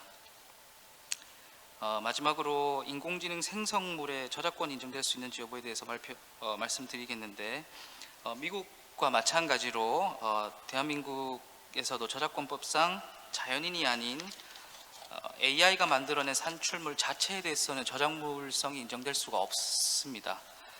그리고 AI가 저작자가 될 수도 없습니다. 다만 AI 산출물의 수정이나 증감 또는 편집, 배열 등의 작업을 통해서 인간의 창작성이 부과된 경우에는 그 해당 부분에 대해서는 자연인에게 저작권을 인정할 수가 있을 것 같습니다. 이와 관련해서 몇 가지 사례가 소송 사례는 아니고요, 있는데 한번 살펴보시면 될 것 같습니다. 시간 관계상 한국에서 인공지능과 지식재산권 관련 이슈에 대한 발표를 여기까지만 하도록 하겠습니다. 감사합니다. 네, 대단히 감사합니다. 예, 뭐 짧은 시간 내에 잘 요약을 해주셨습니다. 제가 한번 정리를 좀 해볼까 싶습니다. 이 문제가 굉장히 좀 헷갈릴 수 있는 문제인데, AI 사업자는 아시는 대로 학습 데이터를 모아서 학습시킨 다음에 삭제를 한다고 말을 합니다. 그리고 나서 이용자는 프롬프트에 지시를 쓰고 나서 기존에 학습된 데이터에서 그대로 검색해 나오는 게 아니라 알고리즘을 통해서 창출해서 나온다라고 지금 설명이 됩니다. 두 가지 단계가 있습니다. 첫째, 학습 단계에서 우리가 학습 데이터를 가지고 썼을 때 이게 과연 복제권 침해냐, 이 문제가 첫째 문제가 등장합니다. 다 말씀하신 부분이 지금 여기에 채점이 맞춰져 있는 상황입니다. 이 쟁점은 AI별 특별한 차이점이 없이 학습 데이터라는 거로 복제권 문제가 되는 것이고, 여기에 대해서 일본은 TDM 조항을 2022년 11월 챗GPT 나오기 전에 입법화하였습니다. 근데 우리도 입법화를 하려고 했으나 지금은 강력한 반대로 입법화가 안 되고 있는 상황입니다. 두 번째 단계는 아웃풋 단계입니다. 출력입니다. 이제는 나올 때가 문제인데, AI 산출물에 대해서 아까 설명하신 바처럼 쟁점이 다양한데 두 가지 쟁점이 있습니다. 산출물이 다른 저작권을 침해하느냐의 문제가 있습니다. 이 문제는 의거성 문제와 실질적 유사성이라는 저작권 두 개의 쟁점에 공통이 됩니다. 의거성이 가장 중요한 것인데, 의거성은 기존의 데이터를 학습한 다음에 삭제하기 때문에 의거성이 문제가 되는 것입니다. 여기는 인과관계론에 대해서 많은 논의가 있는 상황입니다. 실질적 유사성은 기존의 이론으로 가면 된다고 봅니다. 또 하나의 아웃풋 단계의 쟁점은 아까도 설명한 것처럼 산출물이 저작권법적으로 보호가 될 수 있느냐의 문제입니다. 이 문제는 많은 논의는 사진기, 카메라와 같은 것이 아니냐라고 보는 데서 논의가 시작이 되고 있습니다. 생성물이 예측 가능하면 이것도 도구성이 있는 거 아니냐, 프롬프트를 얼마나 구체적으로 적어 넣어야 되느냐라는 문제로 현재 활발하게 논의가 되고 있습니다. 쟁점을 이렇게 정리를 해드리고 나중에 자료집을 보시고 발제자분들의 의견을 보시면 도움이 되실 것 같습니다. 이제 파트 2로 넘어가도록 하겠습니다. 이 파트 2는 아까 말씀드린 대로 이제 보다 더 폭넓은 주제가 되겠습니다. 재판에서의 인공지능의 활용의 문제입니다. 우리 대법원도 이제 이거에 대해서 깊은 관심을 가지고 있는 부분인데요. 그래서 저희가 이제 질문을 드린 부분이 인공지능을 재판에서 활용을 하는데 어떤 분야, 업무 분야가 어떤 분야로서 이것을 활용할 수 있는 것인가의 문제가로서 각국에서 어떤 분야에 활용할지에 대해서 설명을 해주시면 좋겠다라는 그 각국의 계획을 여쭤보는 것이고, 두 번째는 이제 이렇게 각국에서의 그걸 물어보는데 또한 당연히 문제점들이 논의가 될 수 있을 것입니다. 보안성이라든지 개인정보라든지 이런 문제점에 대해서 어떠한 대책을 가지고 계신지, 특히 이제 미국에서 컴파스 사건이 이제 있었고 하기 때문에 이런 거에 대한 그 논의를 부탁을 드리고자 하고요. 그 세 번째는 이제 이와 관련돼서 나아가서 이러한 문제를 해결하기 위한 규제나 가이드라인, 법안 이런 것이 있는지, 또 AI 기술 적용에 대한 출처 표시 의무 등등 이러한 부분에 대한 논의가 있고 이것을 입법화시키는 그러한 계획이 있는지에 대해서 그 문의를 드리고자 합니다. 마지막 뭐 기타 문제로서는 여러 가지 이제 그 이외의 사항들, 뭐 법률 관한 직업이 어떻게 될 것이냐 포함해서 그런 거에 대한 개인적인 소견도 여쭤보고자 합니다. 네, 이것도 마찬가지로 우리 독일의 윤 페더슨 판사님부터 이거는 시간이 맞지가 않아서 한 5분 좀 내로 한번 말씀 주시면 좋겠습니다.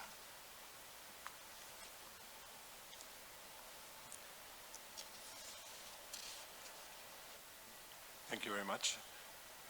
Now, 감사합니다. 우선 제 일자리에 대한 말부터 좀 하면 좋을 것 같은데요.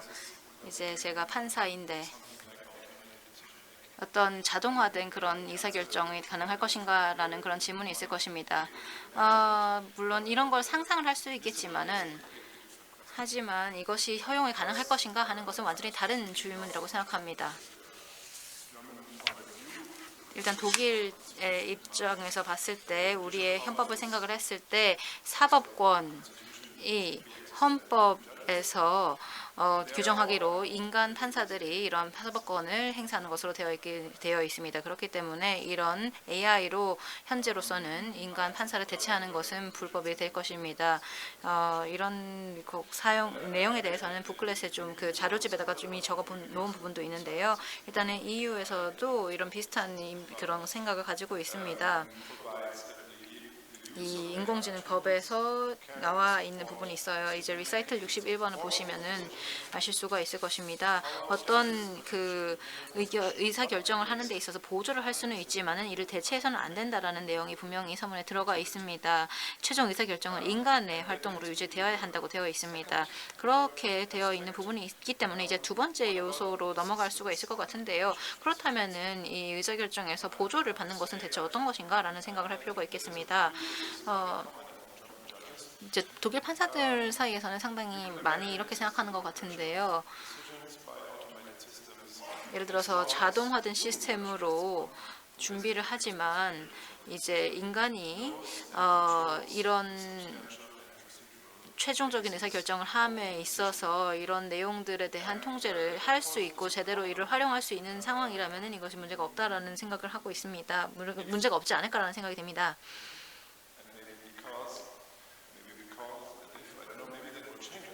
어떤 시점에는 변화할 수도 있겠지만은 지금으로서는 AI가 그렇게 아주 명확하게 투명하게 어떤 내용으로 인해서 이런 산출물이 나왔는지 설명을 하지 못하는 그런 문제가 있습니다. 블랙박스형으로 지금 구조가 되어 있잖아요. 그래서 제가 판사로서는 이 블랙박스를 가지고서 여기에 대해서 책임을 질 수는 없는 노릇이 아닙니까? 그런 상황입니다.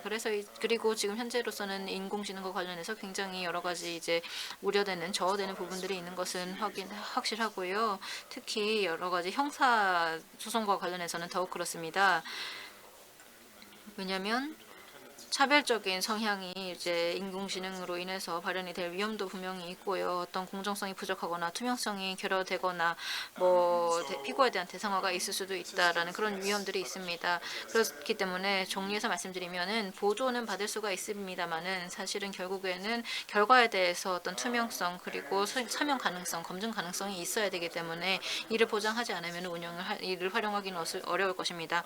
그리고 이제 제가 상당히 지금으로서는 단순하게 짧게 말씀을 드릴 수밖에 없을 것 같습니다. AI를 독일에서 이제 사업에서 사용을 할 수 있을까에 대해서는요. 왜냐면은 지금으로서는 거기에 대해서 표준화된 어떤 AI 시스템의 활용 방안이 설립이 되어 있지 않기 때문에 그렇습니다. 하지만 이런 실험을 하기 위한 몇 가지 프로젝트들은 지금 진행 중인 것으로 알고 있습니다. 그래서 지금으로서는 굉장히 기본적인 포인트에서부터 시작이 되는 것으로 알고 있습니다. 어떤 메타데이터에서 추출을 하는 거 뭐 이런 것부터 시작을 하는 것으로 알고 있고요. 뭐 예를 들어서 연구 데이터베이스에서 AI의 도움을 받아가지고 어떤 키워드를 이제 조금 돌려보는 거 뭐 이런 것들을 고려를 하고 있는 것으로 알고 있습니다만은 대규모로 어떤 활용되고 있지 않습니다. 디젤 스캔들에 대해서 좀 혹시 아시는지 모르겠습니다만은 이 독일 법원에서 굉장히 이 디젤 관련되어 있는 디젤 소송과 관련해서 너무나 많은 이제 그 업무량이 거의 쓰나미처럼 몰려오는 것에 힘들어했던 적이 있었어요. 그리고 일부 이제 하급심의 내용 같은 경우는 재판부에서 볼 필요도 있었는데요. 이거에 대해서 들어본 적이 있었을 것입니다. 굉장히 두꺼운 파일들, 굉장히 많은 페이지들 이렇게 제출이 됐을 때 이것을 어떻게 이제 할 수 있을 것인가, 관리할 수 있을까 이렇게 생각하면은 사실은 어떤 소프트웨어를 활용해 가지고 어떤 문헌의 패턴을 좀 이해를 할 수 있으면은 좀 굉장히 도움이 되겠다라는 생각을 했습니다. 왜냐면은 굉장히 많은 이제 로펌에서 이런 그 문헌을 작성을 할 때, 그 문건을 작성을 할 때 어떤 패턴이 있으니까요. 그런 것들을 이제 활용을 해가지고 이제 앞에서의 내용이랑 다른 것이 무엇인지를 바로 이제 표시를 해가지고 이것만 좀 빠르게 검토를 할 수 있게 된다면은 훨씬 더 조금 도움이 되는 부분이 있지 않을까라는 생각이 개인적으로 들었었습니다. 제가 생각하기에는 이 부분이 굉장히 모두가 원하는 그런 AI 솔루션인 것 같아요. 그래서 이 부분에 대해서는 그런 대규모 이제 소송건들이 진행되는 경우에는 많은 도움을 받을 수 있지 않을까 생각이 됩니다. 그리고 또 뭐 챗봇이라든지 그리고 뭐 익명화라든지 뭐 이런 것들에 대해서도 얘기를 앞서서도 했던 것 같은데 예를 들어서 이런 얘기에서 했던 그런 얘기들도 여기에 관련될 수 있을 것 같습니다. 네, 감사합니다. 네, 감사드립니다. 예, 마츠모토 판사님 뭐 가능하면 5분 내로 부탁을 드리겠습니다.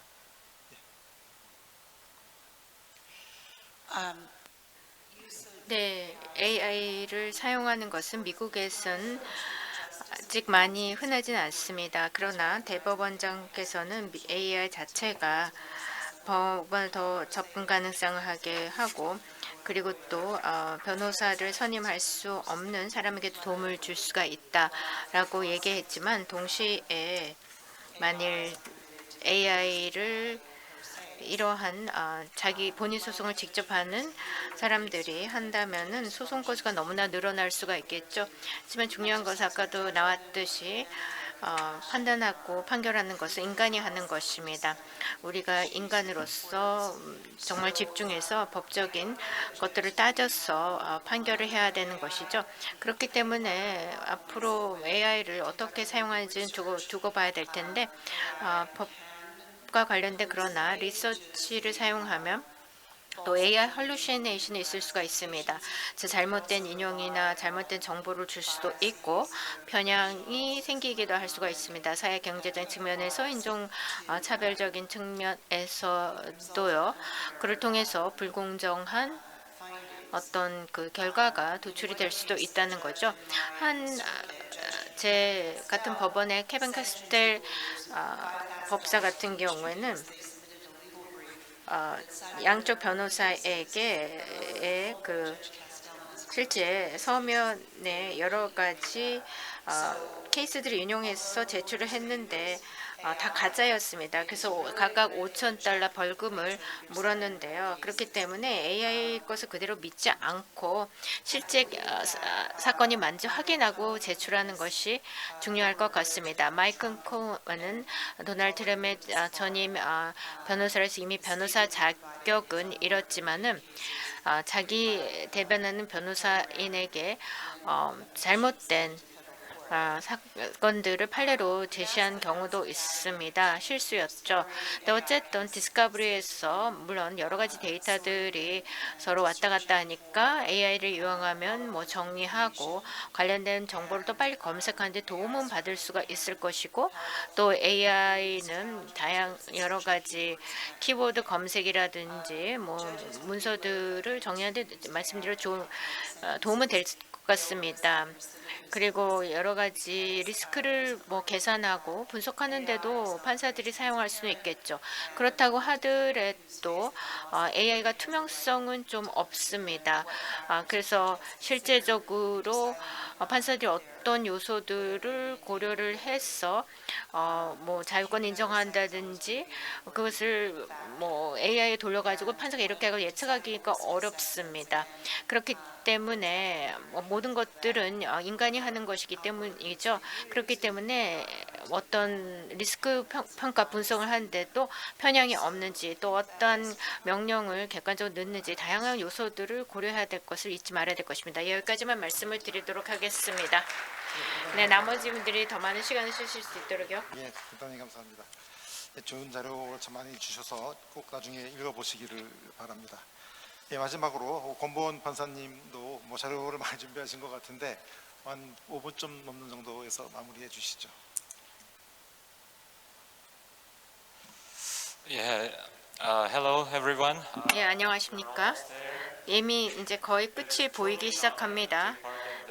이 컨퍼런스에서 이 세션 참여할 수 있게 되어서 아주 영광인데요. 정말 마지막 발표자이기 때문에 여러분이 또 피곤한 얼굴이 보이는 상태에서 부담감을 느낍니다. 제가 아주 멋진 슬라이드 덱을 준비를 했는데 다 발표를 하려면 20분은 걸리고요. 그렇지만 여러분에게 더 시간을 좀 내달라고 요청은 못 해드릴 것 같기 때문에 빨리빨리 진행을 하도록 하겠습니다. 예, 제 슬라이드를 두 가지 부분으로는 나눴습니다. 좀 기술적으로 AI와 를 살펴보기 위해서요. 그러니까 법적인 관점에서 AI를 보는 것입니다. 제가 변호사라든지 판사들 또 법학 학생들에게 뭐 테크니컬하게 AI를 우리 법률 전문가들이 실무자에 어떻게 봐야 되는지를 설명하는 데 사용하는 부분이 있는데요. 그 부분은 그냥 건너뛰고 실제 한국의 사법제도 내에서 AI 기술이 어떻게 채용이 검토되고 있지만 보도록 하겠습니다. 예, 일단 제가 준비한 것들 그냥 건너뛰면서 보시면 됩니다. 머신러닝과 뭐 뉴런 네트워크 뭐 이런 것들이 어떻게 서로 연관관계가 있는지가 여기 나와 있는 것이고요. 또 룰 베이스드 모델과 러닝 베이스 학습 기반 모델, 또 룰 기반 모델이라는 것들이 있고요. 또 카멜로와 시빌러스 시스템하고 비교가 된다는 것. 시빌러스 시스템 같은 경우는 주로 통계 정량화된 법을 기준으로 한다는 거. 근데 영미법은 이제 판례를 기준으로 하죠.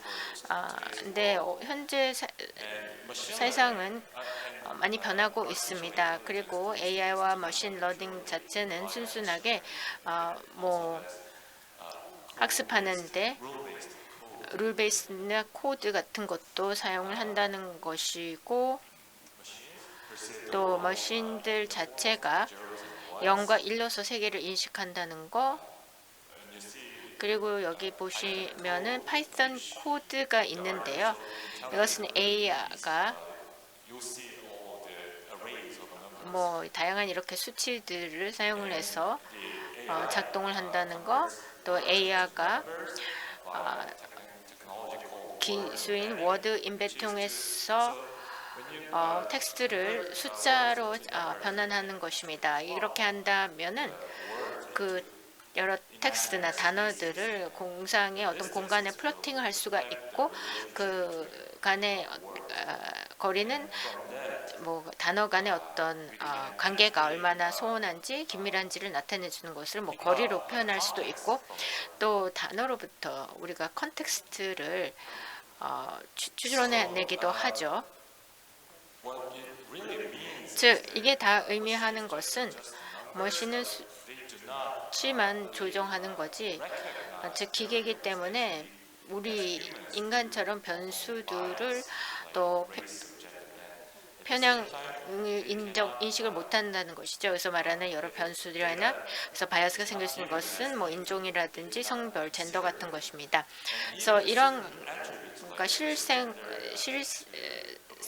세계에 있는 것들을 인풋으로 잡을 수가 없다는 것이고 그렇게 못하기 때문에 차별 같은 것들을 뽑아낼 수가 없는 것입니다. 그래서 여러 가지 영향을 미치는 그러나 요소들을 간접적으로 활용을 할 수가 있는데 이것을 프록시에 의한 차별이다라고 부르기도 합니다. 네, AI는 두 가지 카테고리로 나눠서 합니다. 분류하고 해결을 하는 것인데요. 분류, 클래시피케이션은 카테고리로 나누는 것을 말하는 것입니다. 그래서 저희가 법적인 판결을 하는데도 형사 재판에서는 무죄나 유죄를 보고 또 그에 따른 얼마나 형벌을 줄지는 또 리그레션 회귀라고 할 수도 있습니다. 또 신규성이나 자명성 이런 것들을 기준으로 실제 손보를 계산하는 것이 리그레션 되겠고 첫 번째 것이 분류가 될 것입니다. 그래서 AI가 그렇기 때문에 이러한 작업들을 할 수 있지만은 그 전에 우리가 일단 사실들이 무엇인지를 걸러내야 되는 것입니다. 그래서 관련된 정보를 복잡한 기록물에서 추출해내서 어떤 걸 데이터로 사용할지를 결정을 해야 된다는 것입니다. 머신이라면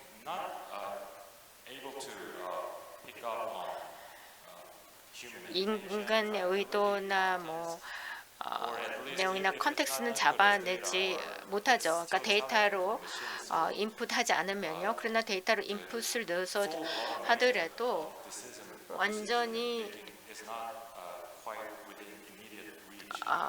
자동화된 의사결정은 아직은 불가능합니다.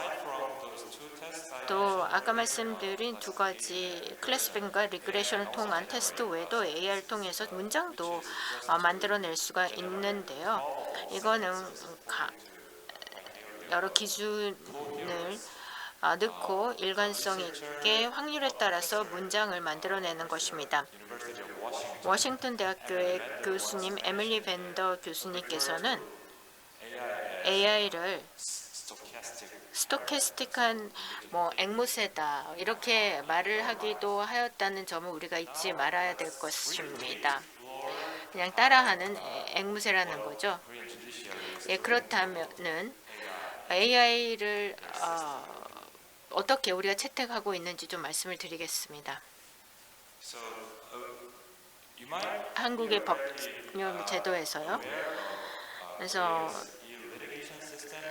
한국의 그 전자 소송 제도가 있습니다. 특허 케이스가 사용된 지도 여기 사용된 지 2010년부터 됐는데요. 조금 이제 올드해졌습니다. 그래서 새로운 것으로서 조금 업그레이드를 시켜야 되는데요. AI 툴을 그런 맥락에서 채용을 할 수 있을 것이고 현재 테스트 단계이고 실제 사용은 곧 가능할 것으로 보이고 있습니다. 무엇보다도 이 프로젝트의 중요한 것은 인텔리전트 검색 모델입니다. 이를 통해서 자연어를 처리해서 또 사용자의 행동들을 로그 데이터를 통해서 파악해서 유사한 케이스를 잡아내기도 하고요. 또 쟁점 추출 모델도 있습니다. 여러 가지 주장들을 태블릿으로 분류하고 정리하기도 하죠. 아까 다른 연사분께서도 말씀을 주셨는데요. 또 반복적인 컨텐츠를 강조를 해서 판사가 반복되는 부분은 다시 읽지 않아도 되게 하고 그리고 또 증거와 관련된 기록들이는 연관관계를 주고 하이라이트를 주는 것입니다. 또 인텔리전트한 케이스 매니지먼트인데요. 이것은 자동 오류 판단이라든지 계산 툴로 채용할 수 있는 부분이 있을 거고 그 다음에는 어떤 사법조에 대한 공공의 액세스를 확대하는 것입니다. 이거는 365일 소송 담당자들에게 가이던스를 줄 수 있는 것이고 서로 서로 능력이 다른 사람들에게도 이것을 지원해줘서 또 법원과 또 소송 담당자의 커뮤니케이션을 지원할 수가 있고, 그리고 여러 가지 개선을 해서 뭐 분쟁이 더 조기 해소되게 하는 데 도움이 될 수도 있습니다. 뭐 계산해서 뭐 합의가 더 낫다라고 추천해 줄 수도 있고요. 그리고 여러 가지 사법 정책들을 관련돼서 자문을 해주는 위원회 쪽에서도 AI를 어떻게 사용하는지에 대해서 권고안을 내놨고요. 또 AI를 연구하는 판사들도 판사들을 위한 AI 가이드라인을 작성하고 있습니다. 네, 그러면 실제적으로 AI가 여러 가지 사법 절차에 있어서 어떤 법적, 윤리적인 문제를 일으키는지를 보면은요, 편향이 있을 수가 있습니다. 알고리즘보다는 데이터 때문에 발생한다고 할 수가 있죠. 시간적인 것 때문에 한 2, 3분 내로 끝내주시면 좋겠습니다. 마이크를. 네. Accountability. 책임성, 또 개인정보 보호와 보안 문제도 중요할 수밖에 없죠. 또 앞으로는 어떤 AI와 관련된 문맹 뉴스를 낮추는 거, 문해율을 높이는 거, 윤리적인 문제, 그리고 또 이를 통해서 법 쪽의 종사자들에게 또 신참 변호사들에게 도움을 줄 수가 있을 것 같습니다. 여러 가지 교육을 받는 데 있어서요. 그리고 AI는 계속 발전을 하고 있습니다. 근데 AI를 사용하면 이제는 현명한 사람 더 현명해지고 또 편향이 강한 사람 더 편향이 강해질 것이다. 라는 말도 했는데요. 근데 어쨌든 데이터 중심의 여러 가지 의사결정에는 아마 효율적인 자원을 사용이 될 수 있을 것 같습니다. 결정해 주셔서 감사합니다. 그 발제자분들의 너무나 좋은 내용들이 있는데 이게 시간을 못 해서 대단히 죄송하게 생각이 듭니다. 예, 오늘 이렇게 저희 세션 5 이제 정리를 할까 합니다. 뭐 Q&A 세션이 이제 원래 예상을 좀 했었는데 시간 문제도 있고, 사실은 질문을 주셔도 저희가 시원하게 답변을 드리기가 어려운 그런 문제이기 때문에 제 생각엔 조만간 이 주제가 다음 세션의 첫 번째 세션이 되지 않을까 저는 생각이 듭니다. 그때까지 질문을 모아두셨다가 한 번에 같이 한번 논의를 했으면 참 좋을 것 같습니다. 뭐 특별하게 다른 의견이 없으시면 여기서 세션 5를 마칠까 합니다. 대단히 수고하셨습니다. 감사합니다.